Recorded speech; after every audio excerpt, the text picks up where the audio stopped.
Kabanata 3901. Alam kong hinahanap mo ang iyong true love, Cathy. Ngunit bilang tagapagmana ng pamilya, tinatamasa mo ang lahat ng kaluwalhatian at yaman na kasama nito at responsibilidad para sa kapalaran ng pamilya. Hindi na kita sisisihin sa mga bagay na ginawa mo sa nakaraan. Kahit pagkatapos mong ikasal, masisiguro ko pa rin ang lugar mo bilang head ng pamilya. Si Lola Cobb ay may pagmamalaki sa kanyang mukha, na para bang siya ay isang ginang ng pagkabukas palad. Hanggat ikasal ka kay Young Master Padlo, magkakaroon tayo ng malalakas na kakampi sa panig natin. Sa tingin mo ba talagang mahal ka ng lalaki na ito? Sa iyo lamang siya umaasa para sa awtoridad at kayamanan ng pamilya. Bibigyan ko ang taong ito ng $150,000 para tumakbo siya pabalik sa bansa H. Aayusin natin ang lahat ng ganito. Hindi mo naman sinalungat ang mungkahi ko, hindi ba? Agad na nagbago ang ekspresyon ni Cathy. Malamig na tumawa si Eden at mayabang na humakbang. Narinig mo ba iyon, Cathy? Si Lola Cobb ay bukas palad na nagbaon ng palakol. Hindi rin niya gagawing mahirap ang iyong lalaki. Sisipain niya lang siya para sa pera. Dapat magpasalamat ka sa kanya. Tanggapin mo ang deal. Hindi ka na magkakaroon ng isa pang pagkakataon pagkatapos nito. Sa ngayon, lahat kami ay nagseselos sa kung gaano kahusay ang pakikitungo ni Lola Cobb sa iyo. Ngumiti si Valerie, mukhang mapang-uyam at masama. Totoo. Bahagyang lumihis ang batang si Young Master Padlo. Gusto niyang pahirapan ang kanyang mga babae, at nabalitaan kong nagkaroon din siya ng bulutong. Pero mahal ka talaga niya mula sa kaibuturan ng kanyang puso. Paano mo matitiis na tanggihan ito? Para sa kapakanan ng pamilya, dapat mong tanggapin ang kanyang pag-ibig. Nakakatakot ang mukha ni Cathy. Hindi mo na lang babalikan ang iyong salita ng ganyan. Si Harvey ang nag-aayos ng lahat. Wala kang patunay na ginawa ni Gail ang lahat ng ito sa sarili niyang kagustuhan. Naisip mo na ba ito dati? Paano magiging mabait ang isang mapaghiganti na taong tulad ni Gail para gawin ito para sa atin? Tingnan man lang ang sitwasyon bago gumawa ng walang basehang pagpapalagay. Hindi mo mapagkakatiwalaan ang kanyang pilak na dila ng hindi nag-iisip. Kailangan mong maging patas sa buong sitwasyong ito, Lola Cobb. Siyempre, umaasa pa rin si Cathy na si Lola Cobb ay medyo nalilito at hindi magiging lubos na kakampi gaya ng kanyang nakikita. Tumahimik ka, ungol ni Lola Cobb na agad na pinutol si Cathy. You little girl. How dare you try to lecture me? Tama na. Sino pa ang gusto mong pagkatiwalaan ko kung hindi si Gail? Tuldok, inaasahan mo bang maniniwala ako sa lalaking ito, na nanggaling ng wala saan? Kung ang isang tulad niya ay maaaring gumawa ng isang bagay na tulad nito, bakit siya kasama mo? Hindi kanya kailangan na tumayo at maglaan para sa kanya. Kahit na hindi si Gail ang humarap sa bagay na ito, ang lalaking ito ay wala ring kinalaman dito. Pinapalaki mo lang siya, Cathy. Gusto mong makita ko ang sitwasyon. Gusto mo ng hustisya mula sa akin. Ha! Naiinis na ipinikit ni Lola Cobb ang kanyang mga mata at tumingin sa paligid. Tanungin mo lahat ng nandito. Sino sa tingin nila ang may pinakamaraming nagawa sa ganitong sitwasyon? Kahit ituro ng isang tao rito ang lalaking ito, makikilala ko na siya ngayon. Magtanong ka, tingnan mo kung may maniniwala sa kanya. Gawin. Likas na tumingin si Cathy sa paligid niya.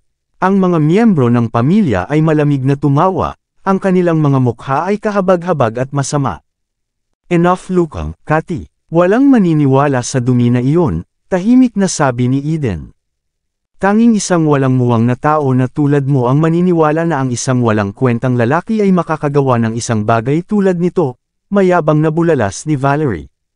Napabuntong hininga ang matanda na may balbas. Gumising ka na, Cathy. Sapat na ang pangangarap. Nadurog ang puso ni Cathy. Ginawa niya ang kanyang makakaya para sa kanyang pamilya sa mahabang panahon, at gayunpaman walang tumatabi sa kanya, ni hindi sila nagtitiwala sa kakayahan ni Harvey na gumawa ng anuman. Napa-atres siya, namumutla ang mukha. Mabilis na hinawakan ni Harvey si Cathy bago ito bumagsak at nag-aalalang bamulong. Tuldok, ayos ka lang. Okay lang ako. Huminga ng malalim si Cathy para pakalmihan ang sarili. Pagkatapos, tumingin siya kay Lola Cobb na may mapait na ekspresyon. Talaga bang hindi ka magtitiwala sa sarili mong apo, Lola Cobb? Natural, may pag-asa pa rin si Cathy para sa kanyang pamilya. Paanong hindi mo pa rin maintindihan ito? Bumantong hininga si Lola Cobb, inihampas niya ang kanyang baston sa lupa, at isang mabagsik na tingin sa kanyang mukha. Mahalaga ba kung sino ang gumawa nito? Kung tutuusin, hindi mo siya solver ng problema. Binigyan na kita ng daan palabas, hindi ba? Hanggat ikasal ka kay Gail, ibibigay ko ang pera sa iyong lalaki at hahayaan kang manatili bilang pinuno ng sambahayan. Hindi rin kita hahabulin tungkol sa iyong mga nakaraang pagkakamali. Walang pakialam na ikinaway ni Lola Cobb ang kanyang kamay. Pirmahan ang mga papel. Narinig mo yun, Cathy? Binibigyan ka ni Lola Cobb ng isa pang pagkakataon. Sigaw ni Eden. Pirmahan ang mga papeles at pakasalan si Young Master Padlow. Kung gagawin mo, hindi namin papansinin ang katotohanan na binugbog ng iyong lalaki ang lahat ng tao rito ngayon. Kung hindi, sisiguraduhin kong mananatili siya sa likod ng mga rehas sa natitirang bahagi ng kanyang buhay. Si Valerie ay tumawa ng masama, akala niya ay mga tulala sina Cathy at Harvey na sinusubukang kumilos bilang mga Diyos. Isang grupo ng mga tanga. Hindi mo ako mapipilit ng ganito, Lola Cobb. Apo mo ako. Sinisikap ni Cathy na makuha muli ang pagmamahal ng kanyang lola. Damn! Agad na pinutol ni Lola Cobb si Cathy, at hindi siya mapakali na makinig kay Cathy. Hindi ko kailangan na turuan mo ako kung paano gawin ang mga bagay. Tumigil ka sa pagbubuga ng kalokohan. Isa lang ang hiling ko, pakasalan si Gail para magkaroon ng makapangyarihang kakampi ang pamilya. Kung tungkol sa iyong katotohanan, katarungan, at damdamin. Sa tingin mo ba talagang mahalaga ito sa lahat ng bagay na iyon? Sa tingin mo mahalaga ba sila? Tutal, pakakasalan mo si Gail sa gusto mo o hindi. Ang mukha ni Lola Cobb ay mukhang nakakahiya. Tanungin ang sino man dito kung sumasang-ayon sila. Oo. Pinalaki ka ng pamilya, kaya natural lang na may gagawin ka para sa amin. Hindi tulad ng hiniling namin sa iyo na magpakamatay. Si Lola Cobb lang ang nag-ayos para sa iyo dahil nirerespeto ka niya. Mas mabuting pumayag ka dito. Huwag mong sirain ang buong buhay mo para sa lalaking iyon, Cathy. Ginagawa namin ito para sa ikabubuti mo. Kung magagalit si Lola Cobb, ang iyong lalaki ay ilalagay sa likod ng mga rehas sa natitirang bahagi ng kanyang buhay. Kapag nangyari iyon, kahit ang Diyos ay hindi makapagliligtas sa kanya. Agad namang nagsalita ang buong pamilya, alam nilang malaki ang pakinabang ng pamilya kung talagang makikinig si Cathy at magpakasal kay Gail. Ang damdamin ni Cathy ay talagang walang kinalaman dito. Ang pamilya ay naniniwala na hanggat ang Blackburn City Martial Arts Alliance ay pumanig sa kanila, sila ay nasa isang mahusay na posisyon. Kahit na hindi napanatili ang kanilang posisyon bilang isa sa mga dakilang pamilya ng South Sea, maaari pa rin silang mamuhay ng walang pag-aalala sa susunod na ilang taon ng kanilang buhay. Sa sandaling ito, walang halaga sa kanila ang damdamin ni Cathy. Wala rin silang pakialam kung paano siya hahantong. Naghahanda na silang dumiretso si Cathy sa higaan ni Gail matapos isipin ang mga benepisyong makukuha nila. Matapos maramdaman ang puot ng lahat, si Eden ay tumawa ng mayabang. Iniisip ng pamilya na dapat mong pakasalan si Young Master Padlow. Ano pa ang masasabi mo sa harap ng pamilyang nagpalaki sa iyo? Matapos makita ang kaawa-awang mga ekspresyon ng pamilya, naalala ni Cathy ang isang pagkakataon na pinilit siyang magpakasal sa murang edad. Sa mga sandaling ito, malungkot lang siyang tumawa. Napagtanto niya na ang pamilya ay pareho pa rin ng dati. Siya ay naglagay ng labis na pag-asa sa kanila. Well, pipirmahan mo ba ang mga papel o hindi? Nang makita ang nakakatakot na ekspresyon ni Cathy, naisip ni Lola Cobb na mangyayari ang mga bagay sa kanya. Kaya, nagpasya siyang kunin ang kanyang trump card sa butas. Sinabi ko na sa mayordomo na tumawag ng pulis dito. Kung hindi ka pa pumirma sa oras na dumating sila, huwag mo akong sisihin sa susunod na mangyari. Umalangaw-ngaw sa tenga ni Cathy ang malamig na boses ng pamilya, hindi niya maiwasang mapangiti ng mapait. Ang kanilang desisyon ay nagpaunawa sa kanya na siya ay isang disposable na produkto lamang sa kanila. Ang pagbabalik sa South Seas upang palakasin at palakihin ang kanyang pamilya ay isang panaginip lamang sa puntong ito. Napabuntong hininga si Harvey, at hinawakan ang malambot na kamay ni Cathy. Tuldok, ang isang malakas na pamilya ay palaging walang humpay, ngunit hindi ko akalain na malalampasan pa iyon ng pamilya Cobb. Ginamit nila ang buhay ng lolo mo para takutin ka. Tapos, ginamit nila ang buhay ko para sumunod ka. Ang pamilyang ito ay hindi katumbas ng iyong oras. Mas mabuting ikaw ang maging pinuno ng South Sigang sa Hong Kong at Las Vegas kaysa dito. South Sigang or Nanyang Gang, sa mga kabanata ng Hong Kong at Las Vegas ay nakasaad na si Cathy ang pinuno ng Nanyang Gang. Ang Nanyang ay isang termino sa wikang Tsino na tumutukoy sa geographical na lugar sa Timog China, lalo na sa Timog Silangang Asya. Ang terminong ito ay literal na nangangahulugang South Ocean. Ang terminong Nanyang ay kadalasang ginagamit upang tumukoy sa mga migranteng etnikong Tsino sa Timog Silangang Asya, upang maging tiyak sa Singapore, Pilipinas, Malaysia, Thailand, Indonesia at Vietnam. Maririnig ang mga sirena mula sa labas. Nandito na ang mga pulis, Cathy. Kung patuloy kang tumanggi, ang iyong lalaki ay itatapon sa likod ng mga rehas. Malamig na bulalas ni Lola Cobb. Ito na ang huling pagkakataong tatawagin kita bilang lola ko, Lola Cobb. Talagang binigo mo ako at ng iba pang pamilya. Huminga ng malalim si Cathy para pakalmihan ang sarili. Pagkatapos, pinandilatan niya ang buong pamilyang Cobb. Mula ngayon, hindi na ako magiging bahagi ng pamilya Cobb. Tapos na ako sa inyo. You're wrong, Cathy. Mahinang ngumiti si Harvey at sumulyap sa mga tao. Ang mga maruruming taong ito ang dapat na umaalis sa pamilya. Lola Cobb, Eden, Valerie, lahat ay walang pagkakataon na manatili dito.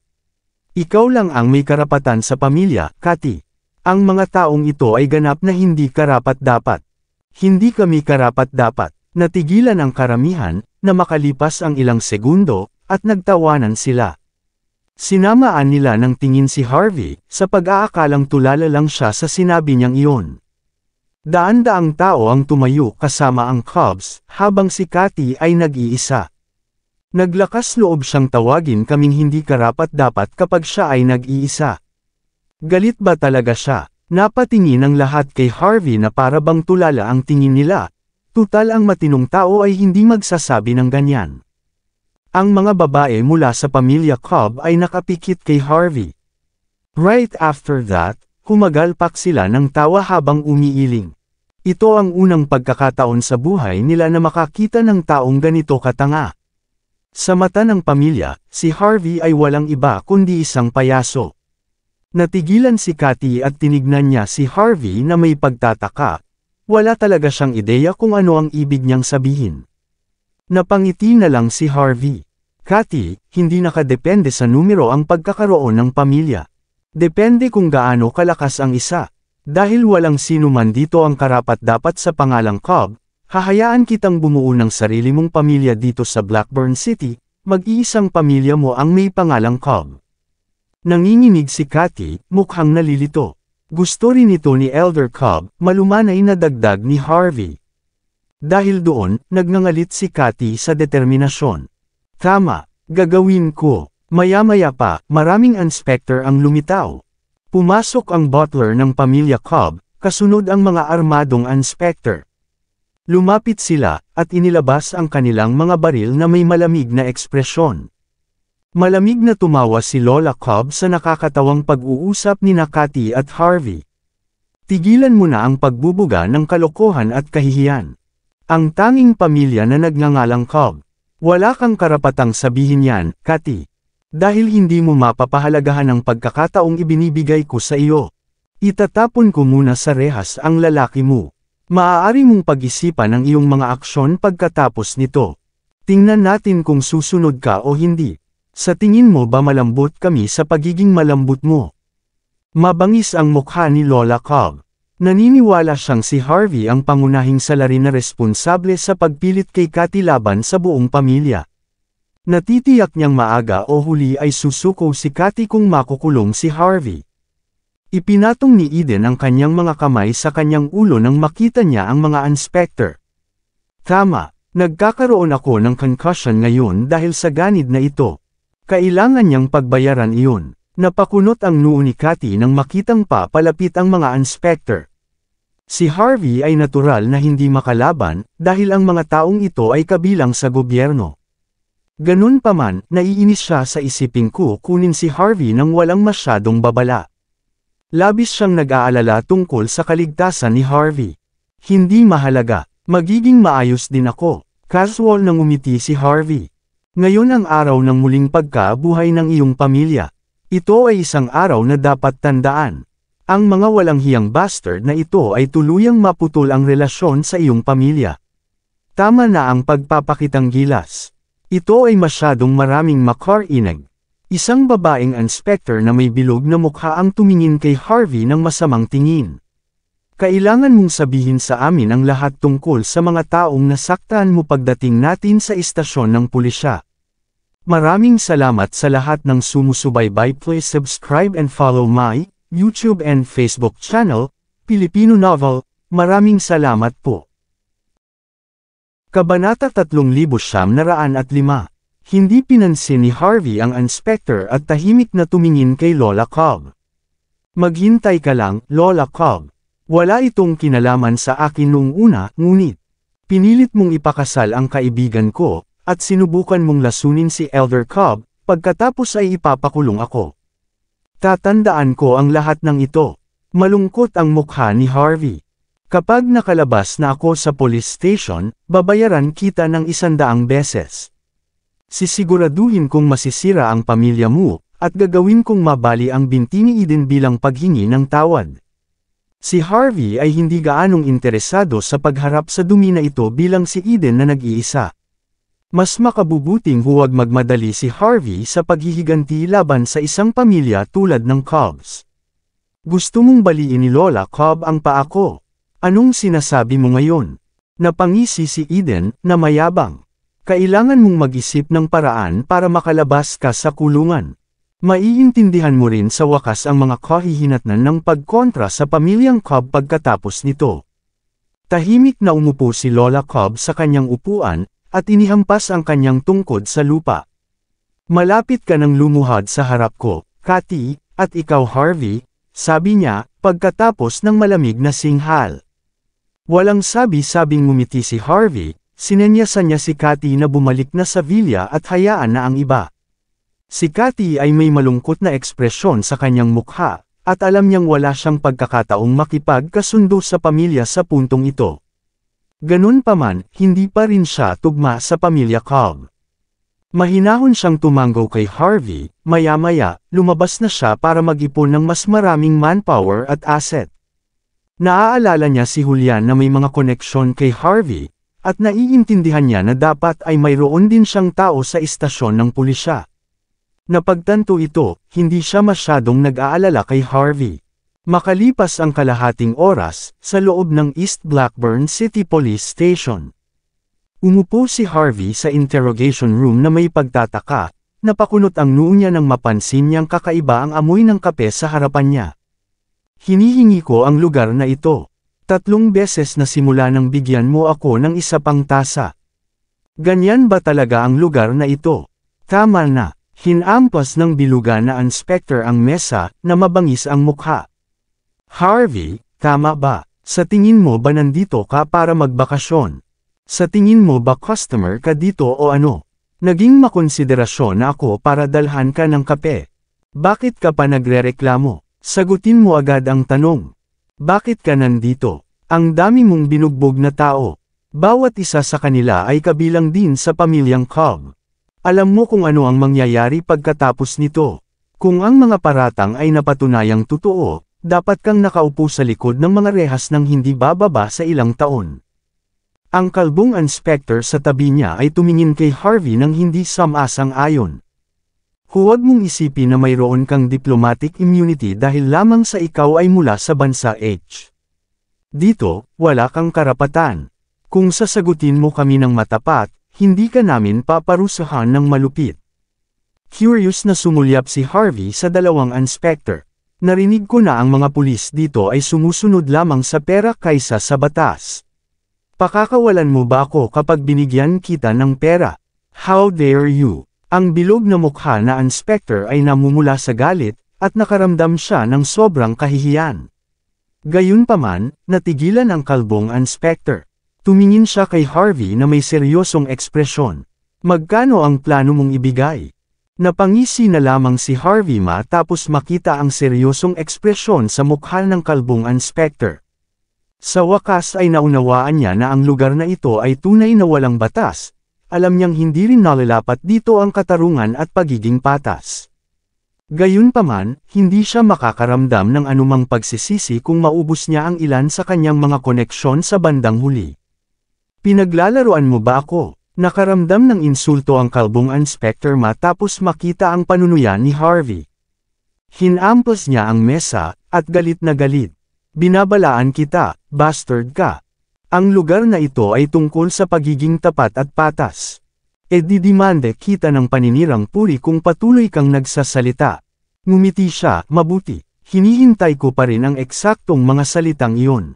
Kung sasabihin ko sa iyo na lumaban lang ako pagkatapos kumilos muna ang pamilya Cobb, maniniwala ka ba sa akin? Nagkatinginan ang mga inspector, pagkatapos ay ngumisi. Ang Cobb family ay isa sa malalaking pamilya sa South Seas. Ang pamilya ay puno ng mga kamangha-manghang tao. Bakit nila inihahagis ang kanilang mga kamay sa isang tagalabas na tulad mo? Ginawa nila ito para pilitin si Kathy Cobb na pakasalan si Gail, mahinahong sagot ni Harvey.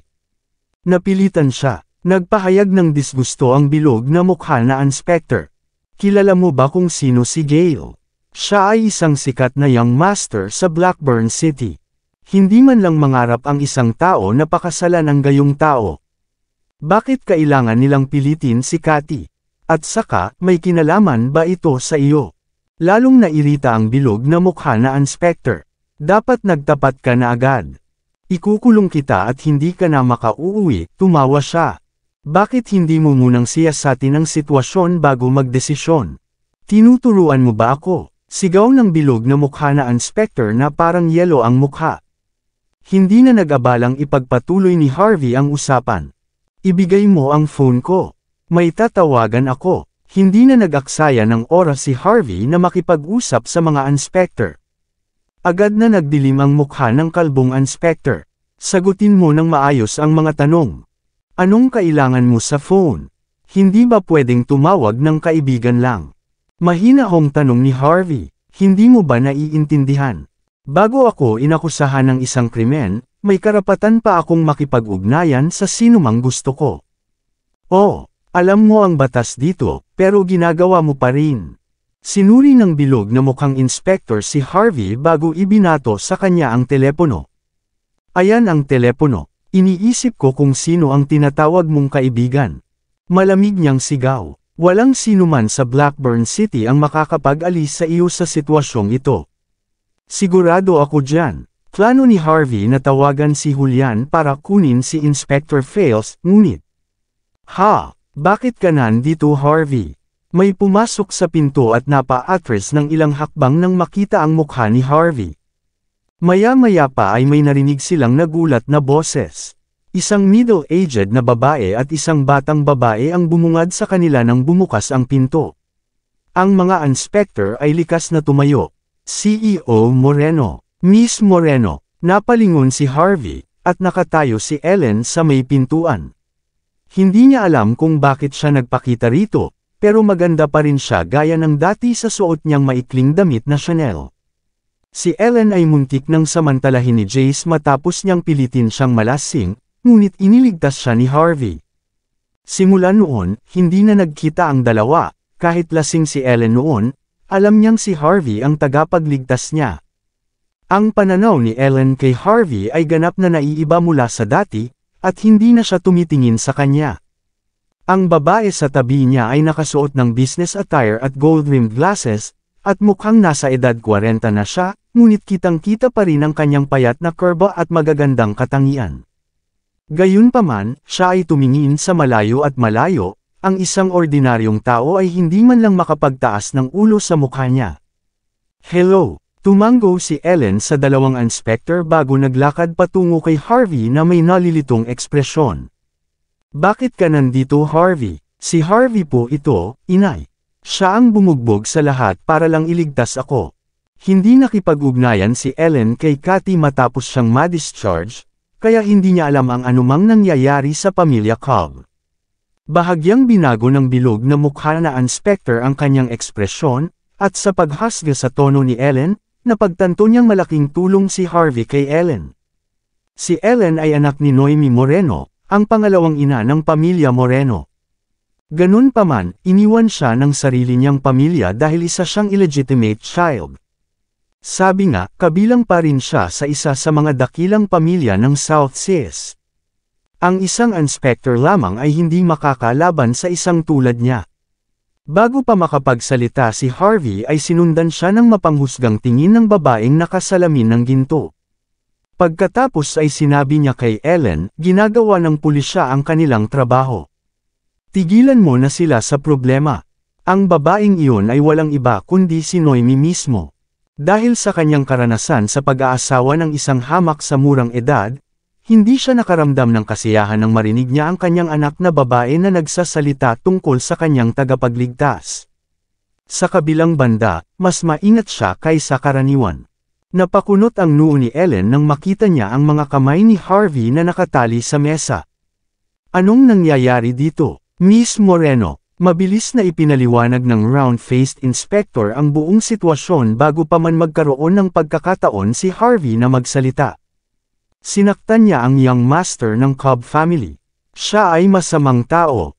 Sabay-sabay na tumango ang kalbong inspector. Tama lang iyan. Mabangis ang tingin ni Ellen, at malamig na tumawa nang marinig ang pangalan ni Eden. Hindi na kailangan pang magtanong, ina. Si Harvey ang minamaltrato dito. Gusto ko siyang palayain ngayon. Kumunat ang noo ni Noemi. Hindi mo pa natatapos ang pagharap sa sarili mong mga problema, Ellen. Huwag pa dalos-dalos. Maaapektuhan mo ang reputasyon ng ating pamilya sa pamamagitan ng paggawa ng higit pang gulo para sa mga pulis. Harvey, anong lalaki? Naniniwala ako sa kanya. Napakalupit ng pamilya Cobb. Kung kaibigan niya si Cathy, hindi siya mananatili dito ngayon. Mukhang galit si Ellen, nagalit siya na hindi man lang sinubukang iligtas ng best friend niya si Harvey. Kaya, nagpasya siyang putulin ang relasyon kay Cathy nang walang pag-aalinlangan. Nang makitang nakapout ang kanyang ina, inilibot ni Ellen ang kanyang mga mata at hinawakan ang kamay ni Harvey na nakangiti. May nakalimutan akong sabihin sa iyo, ina. Gusto kong makasama si Harvey forever. Iniligtas niya ang buhay ko. Magiging boyfriend ko na siya mula ngayon, hindi fiancé ko. Hindi ako aalis hanggat hindi mo siya naliligtas. Boyfriend, fiancé, halos masamad si Harvey sa kanyang kape matapos marinig ang mga katagang iyon. Ang dalawang mataas at makapangyarihang inspector ay tumingin kay Harvey, at labis na nagulat. Patuloy nilang sinusukat siya, ngunit wala silang makitang espesyal sa kanya. Hindi nila naisip na may karapatang umasa si Harvey sa Cobbs at Moreno. Natigilan si Noemi. Pagkaraan ng ilang segundo, lumitaw ang malungkot na ekspresyon sa kanyang mukha. Wala akong pakialam kung boyfriend mo siya o kaibigan. Hindi mo mapoprotektahan ang isang taong inakusahan ng isang krimen. Siyempre, medyo awkward ang posisyon ni Noemi sa pamilya, at siya ay mukhang mataas at makapangyarihan sa labas, ngunit siya ay medyo mitiloso sa lahat ng kanyang ginagawa. Hindi niya hahayaan ang sinuman sa pamilya na makahanap ng anumang bagay na pamuna sa kanya. Napatingin si Ellen sa ina na may iritadong tingin. Tapos tumingin siya kay Harvey. Harvey, sabihin sa kanila na ikaw ay minamaltrato. Ang isang mabuting tao na tulad mo ay hindi basta-basta binubugbog ang mga tao kung kailan mo gusto. Kahit na gawin mo iyon, sigurado akong may mga dahilan ka para dyan. Umubo ang bilog na mukha na inspector. Miss Moreno, inaasahan din namin na ang iyong kaibigan o kasintahan dito ay ganap na inosente. Gayunpaman, napakaraming saksi mula sa pamilyang Cobb ang nagsasabi. Tumango ang kalbong inspector. Tama, maliban na lang kung may matibay na patunay ng kanyang pagka-inosente. Walang sino man ang pinapayagang magligtas sa kanya. Hinawakan ng kalbong inspector ang kanyang tiyan at ibinuka ang kanyang bibig bilang pagpapakita ng awtoridad. Kahit si Inspector Fail ay walang magagawa tungkol dito. Nang makita ang mabangis na ekspresyon sa mga mukha ng mga inspector, nag-alinlangan si Ellen. Talaga bang binubugbog mo ang mga tao, Harvey? Ginawa mo ba talaga ito sa iyong sarili? Tumingin si Noemi kay Harvey bago hinayla ang kamay ni Ellen. You can't judge a book by its cover, Ellen. Totoong niligtas ka niya, pero hindi natin pwedeng baliwalain ang batas dahil lang dito, malamig niyang bulalas. Hayaan mo ang mga pulis na humawak nito. Kukuha ako ng sikat na abogado para bantayan siya. Hindi sila magkakamali. Nais ni Noemi na umalis sa lugar sa lalong madaling panahon, dahil ayaw niyang may kinalaman ang kanyang anak sa mga ganid. Gusto pa sana ni Harvey na tawagan si Julian ngunit ayaw niyang madismaya ang dalaga matapos makita ang pag-asa sa mukha nito. I was mistreated, Ellen, nakangiting sabi ni Harvey. Pagkatapos ay ipinakita niya ang dalawang recording sa kanyang cellphone at ipino-project sa screen ng TV. Pinadala sa akin ito ni Miss Cobb. Ito ay surveillance footage mula sa Cobb family villa. Ito ay malinaw na nagpapakita na ang pamilya Cobb ay gumagawa ng unang hakbang. Nakipaglaban lang ako para iligtas si Miss Cobb. Mula sa isang tiyak na point of view, ito ay dapat ituring na pagtatanggol sa sarili. Gumaan ang pakiramdam ni Ellen matapos makita ang katotohanan sa harap ng kanyang mga mata. Lubos niyang minamaliit si Eden at ang iba pang pamilyang Cobb. Galit din siya nang makita ang matalik na kaibigan na walang awang hinahampas at sinampal. Bastos talaga si Eden, sige. Bukod kay Cathy, walang magaling sa pamilyang ito. Dapat ninyong arestuhin at tanungin silang lahat dito. Mabilis na inaliw ni Noemi ang kanyang anak. Huwag kang magmadali, Ellen. Tiyak na bibigyan ka ng pulis ng tamang pahayag tungkol dito. Awkward na tumingin kay Harvey ang bilog na mukha na inspector. Bakit hindi mo ipinakita sa amin ang footage? Tahimik na tiningnan ni Harvey ang bilog na mukha na inspector. Kung wala ang dalawang babae dito, maaari mo bang e-garantiya na walang sinuman ang sisira sa ebidensya sa lugar? Natigilan ang bilog na mukha na inspector. Pagkatapos noon, bigla niyang sinulyapan ang kalbong inspector. Galit na tingin ang ibinigay ng kalbong inspector kay Harvey, at ibinaba ang kanyang ulo. Matapos ipakita ni Harvey ang matibay na katibayan ng kanyang kawalang kasalanan, at sa suporta ng pamilya Moreno, hindi na siya mahawakan ng pulisya. Makalipas ang kalahating oras, nakalabas na si Harvey ng walang gasgas.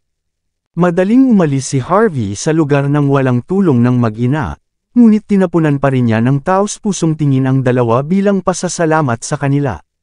Ginang Moreno, Ellen, salamat. Tatandaan ko ang tulong mo. Ililibre kita ng pagkain kapag may oras ako. Binigyan siya ni Ellen ng isang matamis na ngiti. Ako ang magiging kalasag mo sa Blackburn City mula ngayon, Harvey. Ang aking ina ay pangalawang ina ng pamilya Moreno, isa sa mga dakilang pamilya ng South Seas. Kasama siya, walang hindi mo kayang hawakan. Kumunat ang noo ni Noemi matapos marinig ang mga katagang iyon.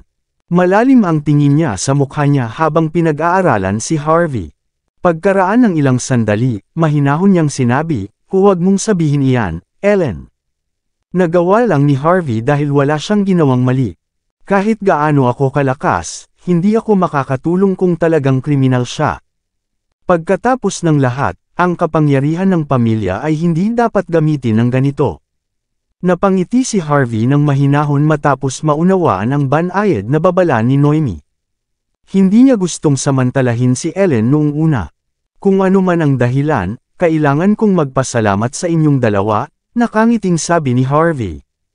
Kung kailangan mo ng tulong ko sa susunod, sabihin mo lang. Kung ito ay isang bagay na nasa aking kapangyarihan, gagawin ko ang aking makakaya para sa iyo. Napataas ang isang kilay ni Noemi matapos marinig ang mga salitang iyon. Ang pamilya Moreno ay isa sa mga dakilang pamilya ng South Seas. Nagsimula rin silang magtrabaho kamakailan sa Sky Corporation. Sa ganoong suporta, kakayanin niya ang anumang bagay. Ano ang maaari niyang gawin kapag hindi siya makalabas sa istasyon ng pulisya? Naiinis si Noemi, pero iba ang tingin ni Ellen kay Harvey. Matapos maalala ang kinang ni Harvey, lumiwanag ang kanyang mga mata at napangiti siya. Tuparin mo ang iyong salita, Harvey. Hindi mo ako matatanggihan kapag humingi ako ng tulong sa iyo, okay? You have my word. Tutulungan talaga kita sa tuwing kailangan mo ako, sagot ni Harvey.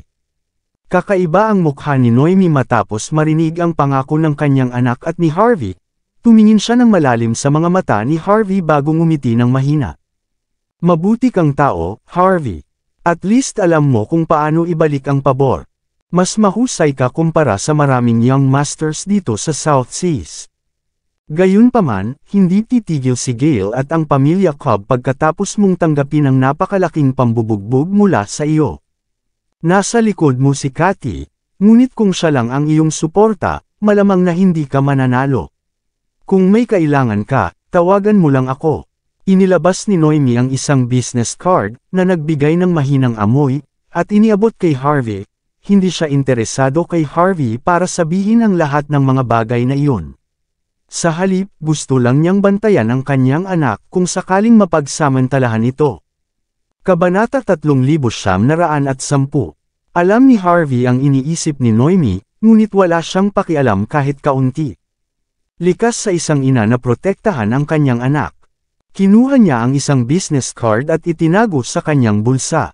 Sa pagkakataong ito, biglang umubo si Noemi. Si Harvey ay likas na tumingin pababa sa kanyang dibdib. Naalimpungatan si Noemi nang tumingin siya kung saan nakatingin si Harvey. How dare a child like him act like this? Sino sa tingin niya ako? Kung hindi na iligtas ni Harvey ang kanyang anak, sasampalan na niya ito sa mukha dahil sa kanyang kabastusan. Dahil naging napakabait mo sa akin, Mrs. Moreno, may sasabihin ako. Saglit na nag-alinlangan si Harvey bago nagpatuloy sa pagsasalita. Hindi ko alam kung anong uri ng martial art ang ginagawa mo, ngunit may malaking pagkakamali sa iyong pagsasanay.